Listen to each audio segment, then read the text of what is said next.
Hi everyone, I'm still being asked why the serpent bloodline are called serpents, and why the eagles are called eagles. So this video is about that only, so that the next time somebody asks, they can be pointed to this video. The eagles have used eagle symbolism since ancient times to represent them and their bloodline. You don't have to look far to see eagle emblems, and you don't have to look far to see depictions of eagles attacking serpents, or eagle knights attacking dragons. This war has been going on for a very long time, even though most people are not even aware of it. The idea of the eagles is to do away with the serpent families completely, as if they never even existed, or to imply that they are extinct and were nothing more than stupid primitives who could do nothing more than grunt. Well, time and time again, modern researchers who are unaware of this secret underground war are finding that that isn't the case, and our ancient serpent ancestors are being shown for what they really are. But we still have a very long way to go. The eagles like to create conflicts that they play both sides of, to manipulate the population into living in fear and confusion, and therefore will go running to them for help and protection, thus giving away their freedom. This is why some of the eagles are depicted with two heads, one facing each way, two-faced, playing both sides. But even the wings, one at each side, represent the two sides of the chess game they play, with the people as their pawns. Each time you get angry about something and all you do is vote for one side or the other, thinking it will somehow make a difference, they have won yet again. Your votes make no difference because both sides are controlled and paid for by the same eagle bloodline. The eagle is sometimes also replaced with the vulture, because that is what they truly are, scavengers, out for as much as they can get. They will pick away at your bones until there is nothing left. This represents your soul and spirit that they rob you of if you let them.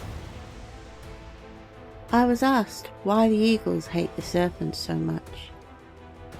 It is because they are created from mixing serpent bloodline genes with that of primitive land apes.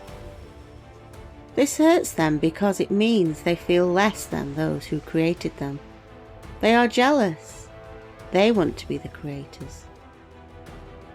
This is much more apparent in the male eagles who hate that women came first. And so when they make up religions, they all talk about how males are the creators, and say silly things like how women were made from the ribs of a man.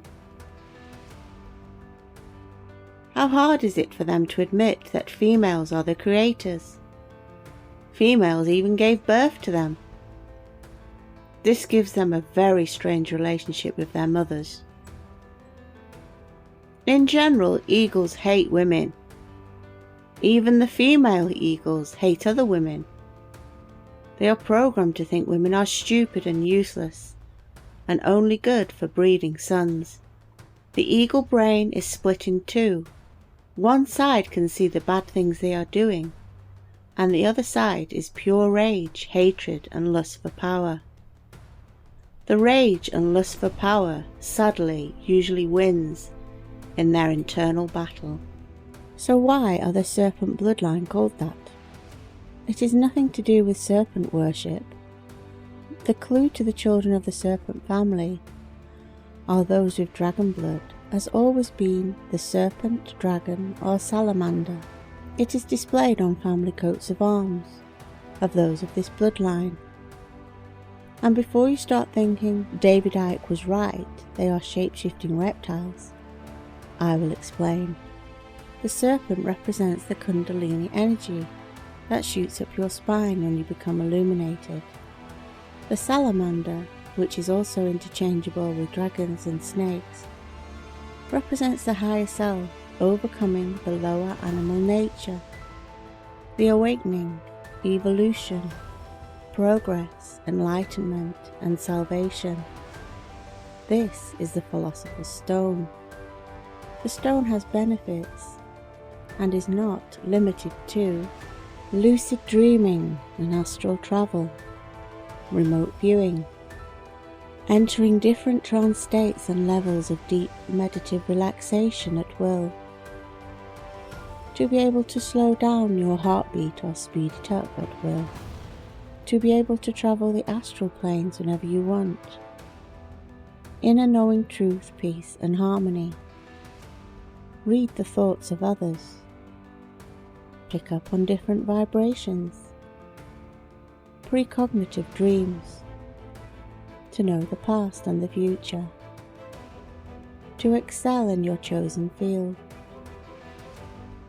to be able to see the auras of others, telepathy, balanced chakras and endocrine system, Kundalini awakening, Gnosis and Sophia, full connection to your higher self, able to tap into genetic memories. It awakens your true potential, and you find the real you, the true you. The truth flows to you easily. You feel calm and at peace when you have the stone. In alchemy, the salamander is a symbol of sulfur, of the three principles of sulfur, salt and mercury. The salamander lives in flames, as does the Philosopher's Stone, as you must enter and be baptized by fire, and overcome the fire to gain the stone. The salamander is mentioned in the Talmud as a creature that is a product of fire, and anyone who is smeared with its blood will be immune to harm from fire. Leonardo Da Vinci wrote the following on salamanders. This has no digestive organs, and gets no food but from the fire, in which it constantly renews its scaly skin. The salamander, which renews its scaly skin in the fire, for virtue. Early commentators in Europe often grouped crawling things, reptiles or reptilia in Latin, together, and thus creatures in this group, which typically included salamanders, dragons and basilisks, were often associated together. Alchemist Michael Meyer said that the salamander is the elemental of fire, who not only eats fire, but elects to live in the flames. One should look for the stone in the flames of sulfur, which are the fires of unredeemed passions. Before the sacred stone may be discovered, the fires must be put under control. Salamanders are also parthenogenic, along with various other animals. This is yet another reason for them being associated with the bloodline families, because as I've talked about before, asexual reproduction was all there used to be before the first males were born, due to a mutation on one of the X chromosomes. So I think they should clear this up. We are not literal reptiles or anything of the sort. It is all about symbology. That's all for now, but I should be releasing another video soon, so make sure you're subscribed, and please comment and like for the algorithm so that more people will get to see this information. That's all for now. Bye!